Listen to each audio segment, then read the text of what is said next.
But after this, Jesus went around to the Galilee. He did not want to go about in Judea because the Jewish leaders, they were looking for a way to kill him. But when the Jewish Festival of the Tabernacles was near, Jesus' brothers said to him, "Leave Galilee and go to Judea, so that your disciples there may see the works of you do. No one who wants to become a public figure acts in the secret. Since you are doing these things, show yourself to the world." For even his own brothers did not believe in him. Therefore Jesus told them, "My time is not yet here. For you any time will do. The world cannot hate you, but it hates me, because I testify that its works are evil. You go to the festival. I am not going up to this festival, because my time has not yet fully come." After he said this, he stayed in Galilee. However, after his brothers had left for the festival, he went also not in public, but in secret. Now at that festival, the Jewish leaders were watching for Jesus and asking, "Where is he?" Among the crowds, there were widespread whispering about him. Some said he was a good man. Others said, "No, he deceives the people." But no one would say anything publicly about him for fear of the leaders. Jesus teaches at the festival. Not until halfway through the festival did Jesus go up to the temple courts and begin to teach. The Jews were amazed at and asked, "Well, how did this man get such learning without even being taught?" Jesus answered, "My teaching is not my own. It comes from who sent me. Anyone who chooses to do the will of God will find out whether my teaching comes from God or whether I speak on my own. Whoever speaks on their own does so to gain personal glory, but he who seeks the glory of the one who sent him is a man of truth. There is nothing false about him. Has not Moses given you the law? Yet one of you keeps the law.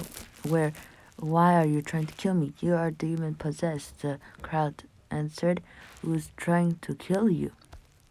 Jesus said to them, "I did one miracle, and you are all amazed. Yet because Moses gave you circumcision, though actually it did not come from Moses, but from the patriarchs, you circumcise a boy on the Sabbath.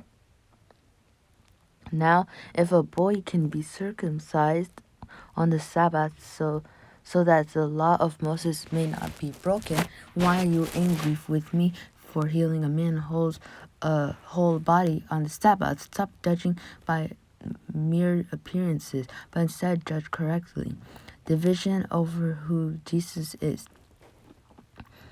At that point, some the people of the Jerusalem began to ask, "Isn't this man they were trying to kill? Here he is, speaking publicly, and they are not saying a word to him. Have the authorities really concluded that he is the Messiah?"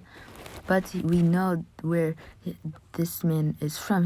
When the Messiah comes, no one will know where he is from. Then Jesus is still teaching in the temple courts and cried out, "Yes, you know me, and you know where I am from. I am not here on my own authority, but he who sent me is true. You do not know him, but I know him because I am from him, and he sent me." At this, they tried to seize him, but no one laid a hand on him because his hour had not yet come. Still, many in the crowd believed in him. They said, "When the Messiah comes, will he perform more signs than this man?" the Pharisees heard the crowd whispering such things about him. Then the chief priests and the Pharisees sent the temple guards to arrest him. Jesus said, "I am with you for only a short time, and then I am going to the one who sent me.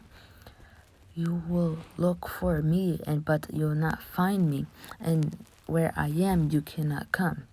Then the Jews said to the other, Where does this man intend to go, that we cannot find him? Will he go where our people live scattered among the Greeks and teach the Greeks? What did he mean by when he said, You will look for me, but you will not find me, and where I am you cannot come? On the last and the greatest day of the festival, Jesus stood and said in a loud voice, "Let anyone who is thirsty come to me and drink. Whoever believes in me, as the scripture has said, rivers of living water will flow from within them." By this he meant the Spirit whom those who believed in him were later to receive. But up to that time, the Spirit had not been given, since Jesus had not yet been glorified. On hearing his words, some of the people said, "Surely this man is the prophet." Others said, "He is the Messiah." Still others asked, "How can the Messiah come from Galilee? Does the scripture say that the Messiah will come from David's descendants and from Bethlehem, a town where David lived?" Thus the people were divided because of Jesus. Some wanted to seize him, but no one laid a hand on him. The unbelief of the Jewish leaders. Finally, the temple guards went back to the chief priests and the Pharisees, who asked, "Why didn't you bring him? No one ever spoke this way, the way this man does." The guards replied, "You mean he has deceived you also?" The Pharisees retorted, "You have any of the rulers of the Pharisees believed in him?" "No, but this mob knows nothing of the law, there is a curse on them." Nicodemus, who had gone to Jesus earlier and who was of their own number, asked, "Does our law condemn a man without first hearing him and to find out what he has been doing?" They replied, "Are you from Galilee? To look into it, and you will find that the prophet does not come from out of Galilee." The earliest men of Scripture and many other ancient witnesses do not have John 7:53, 8:11. A few manuscripts include these verses wholly or in part after John 7:36, John 21:25, Luke 21:38, or Luke 24:53.